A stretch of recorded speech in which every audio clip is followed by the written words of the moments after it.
ગુજરાતમાં આગામી દિવસોમાં ધીમે ધીમે ગરમી વધશે, પણ એની સાથે જે બાકી રાજ્યો છે ત્યાં વરસાદ પડવાની સંભાવના છે. પણ વાત અમદાવાદની કરીએ તો આજે અમદાવાદ મ્યુનિસિપલ કોર્પોરેશને એક એલર્ટ મોકલ્યું છે કે 3 મે સુધી ઓરેન્જ એલર્ટ રહેશે. પણ અમે તમને એકચ્યુઅલી દેખાડીશું, જે વેબસાઇટ છે વિન્ડી વેબસાઇટ, એના ઉપર જઈને તમને દેખાડવાનો પ્રયત્ન કરીશું કે શું સ્થિતિ છે અત્યારે સમગ્ર ગુજરાતમાં, અમદાવાદમાં. અને તમે જોઈ શકશો કે કઈ રીતે આ સમગ્ર આખું આ તો મેપ છે, તમે જોઈ શકો છો આખું. એ મેપમાં ક્યાં શું સ્થિતિ છે. અહીંયા આપણે આ એ ટેમ્પરેચરમાં જો આ ઇન્ડિયાની વાત કરીએ તો સીધી રીતે આપણે એ ઇન્ડિયામાં આવ્યા. આ ગુજરાત, રાજકોટ. જો આપણે શરૂઆત કરીએ આજની તારીખથી, એટલે અત્યારે સમજો 5 તો વાગી ગયા છે. મૂળ વસ્તુ એ છે કે જે સમગ્ર આ રેડ એરિયા તમે જોઈ રહ્યા છો, આ જે રેડ તમામ એરિયા જોઈ રહ્યા છે, એક પછી એક વધી રહ્યું છે. જો પછી રેડ એરિયા તમે જોઈ રહ્યા છે, સતત જે છે એ રેડ એરિયા, એટલે કે ગરમીનો જે પ્રકોપ છે 42, 33 રાત્રે થાય. અમદાવાદમાં, રાજકોટમાં જે છે એ મોડી રાત્રે જે સ્થિતિ એ બદલાઈ શકે. અત્યારે જો તમે વાત કરીએ સાંજની, તો ત્યાં શું સ્થિતિ રહેવાની છે. જો આ સતત જે છે, જો ડીસા છે, અમદાવાદ 42 છે, ડીસા 41 છે, રાજકોટ 39, રાપર 40, વેરાવળ 30, સુરત 30. આ તમામ જો તમે જોઈ શકો છો એક એક વસ્તુઓ કઈ રીતે જે આ તમે જોઈ શકો, એક નડિયાદ 40, અહીંયા વડોદરા 40, સુરત 33, કારણ કે સુરત એટલા માટે 33 કારણ કે દરિયાના કાંઠે છે.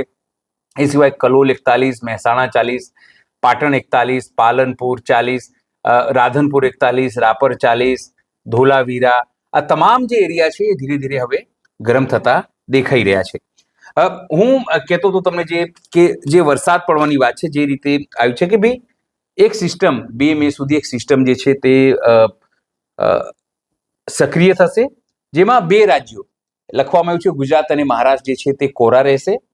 એ સિવાય તમે વાત કરો તો પૂર્વોત્તરના રાજ્યોમાં જે છે, મેં પૂર્વોત્તર એટલે તમે સમજી શકો છો આસામ ને તમામ જે રાજ્યો છે એ રાજ્યોની વાત કરું છું, ત્યાં વરસાદ આવી શકે છે. પંજાબ, હરિયાણા, ચંડીગઢ, ત્યાં 28 તારીખથી 29, 30 ત્યાં પણ વરસાદ આવી શકે છે. એ સિવાય રાજસ્થાનની વાત કરીએ તો બાંસવાડા, પ્રતાપગઢ જેવા જે વિસ્તારો છે ત્યાં પણ વરસાદ આવી શકે છે. વાત હું તમને અમદાવાદ માટે કરી તો કે અમદાવાદમાં કેવી પરિસ્થિતિ છે, તો અમદાવાદમાં જે છે એ 42 ડિગ્રી સેલ્સિયસ અત્યારે અહીંયા તમને દેખાડે છે.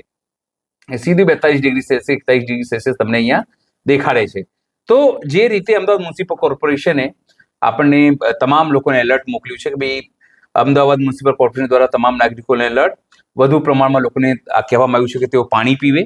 એ સિવાય પ્રવાહીનું સેવન, ઠંડુ, એ તમામ વસ્તુ પીવાનું કીધું છે. તડકામાં લાંબા સમય ન રહેવું તેવું કહેવાય. હળવા રંગના સુતરાઉ કાપડ પહેરવાની સલાહ અપાઈ છે. ઠંડકવાળા સ્થળોએ સમયાંતરે રહેવાની વાત કહેવાય છે. નાના બાળકો, વૃદ્ધો, સગર્ભા સ્ત્રીઓ અને એ બાબતે જે છે તે ધ્યાન રાખવા માટે સલાહ અપાઈ છે. પછી જો અતિશય ગરમીને લઈને તમને લૂ લાગે તો તમને કેવી રીતે ખબર પડે કે તમને લૂ લાગે, તો ગરમીની અળૈયો આવે, ખૂબ પરસેવો અને અશક્તિ લાગે. એ સિવાય માથાનો દુખાવો, ચક્કર આવવા, ચામડી લાલ, સૂકી, ગરમ થઈ જવી, સ્નાયુઓમાં દુખાવો અને અશક્તિ આવી, ઉબકા અને ઉલટી થવી. વારંવાર પાણી પીશો તો બચીશું, એવું અમદાવાદ મ્યુનિસિપલ કોર્પોરેશને તમને આપ્યું છે, એલર્ટ આપ્યું છે તમામ લોકોને. મૂળ વસ્તુ એ છે કે વધુ ગરમી થાય એટલે સ્વાભાવિક છે કે કોઈ ઠંડકની આસાર અત્યારે સુધી દેખાતા નથી.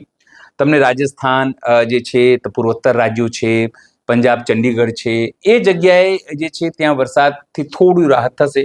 પણ મહારાષ્ટ્ર અને ગુજરાતમાં જે રીતે કહેવામાં આવ્યું છે કે આગામી દિવસોમાં લૂ આવી શકે છે, લાગી શકે છે. પવનની જે ગતિ છે તમને દેખાડવાનો પ્રયત્ન કરીશ. અહીંયાથી જો વરસાદની જો વાત કરીએ તો રેન એન્ડ થંડરની જે વાત કરીએ તો તમે જો આ રેન એન્ડ થંડર જે એના ઉપર આપણે ક્લિક કર્યું તો સ્થિતિ તમને અહીંયાથી દેખાશે. રેન એન્ડ થંડરમાં બી કેવી પરિસ્થિતિ છે, ખાસ કરીને સમગ્ર ભારતમાં. તો આ જે આખો પટ્ટો તમે જોઈ શકો છો, આ સમગ્ર પટ્ટો જે પૂર્વોત્તર રાજ્યવાળો પટ્ટો અહીંયા છે તમે જોઈ શકો છો.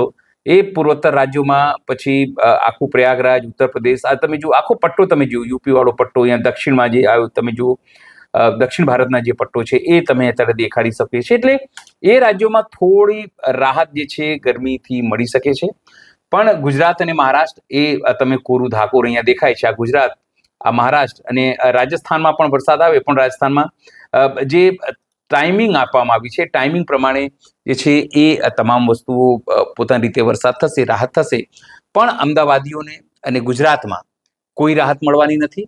એટલે જે તંત્રે તમને સૂચના આપી છે, સમગ્ર આપણે તો અમદાવાદની વાત કરી, પણ આખા ગુજરાતમાં જે ઇમરજન્સી સેન્ટર છે જે બનાવવામાં આવ્યું છે, એના તરફથી તમામ કલેક્ટરોને પણ સૂચના આપવામાં આવી રહી છે. લોકોને પૂરતા પાણી પીવાની સલાહ, અથવા કોઈને ચક્કર આવે, હોસ્પિટલોમાં પણ જે વ્યવસ્થાઓ છે એ કરવાની સૂચના આપવામાં આવી છે. હજુ તો માત્ર ઓરેન્જ એલર્ટ છે.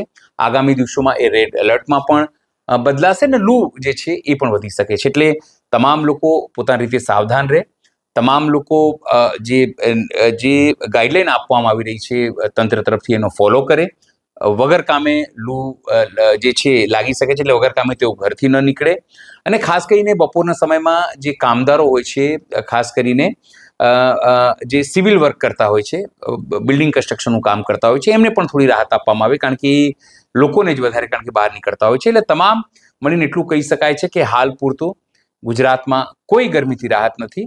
લોકોએ શેકાવા માટે તૈયાર રહેવું પડશે. સહયોગી નિરાલી મહેરિયા સાથે અનિલ પટેલ, અમદાવાદ.